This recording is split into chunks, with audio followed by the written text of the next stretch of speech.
Monkey pox కేసులు ఆఫ్రికాలో విపరీతంగా పెరుగుతున్నాయి. 18,000కి చేరినాయి. దాంతో భారతదేశంలో కూడా అలర్ట్ ప్రకటించారు. స్వయంగా నరేంద్ర మోడీ ఈ విషయం మీద నిన్న రివ్యూ చేసుకొచ్చారు. భారత్లో ప్రస్తుతానికి ఎంపాక్స్ కేసులు వెలుగు చూడలేదు. అయినా కూడా ప్రపంచ ఆరోగ్య సంస్థ సూచనల దృష్ట్యా వ్యాధి వ్యాప్తి నివారణకు అన్ని రకాల జాగ్రత్తలు తీసుకుంటామని కేంద్ర ఆరోగ్య మంత్రిత్వ శాఖ ప్రకటించింది. అన్ని విమానాశ్రయాలు, ఓడరేవులు, గ్రౌండ్ క్రాసింగ్లోని ఆరోగ్య విభాగాలను అప్రమత్తం చేసింది.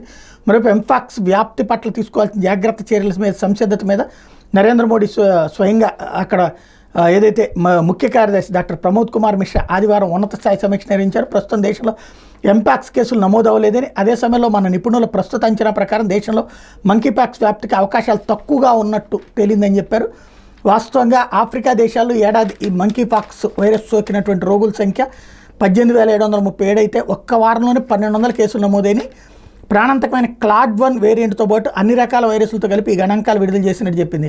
మొత్తంగా 541 మరణాలు నమోదైనవి. ఆఫ్రికా ఖండంలో 96% కేసులు మరణాలు కాంగోలోనే నమోదవుతున్నాయి.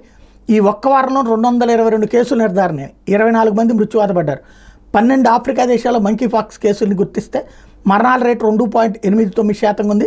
జింబాబ్వేలో సమావేశమైన దక్షిణాఫ్రికా డెవలప్మెంట్ సొసైటీ దేశాల ప్రతినిధులు ఈ ఎంపాక్స్ మీద కఠిన చర్యల అవసరాన్ని గుర్తు చేసుకున్నారు.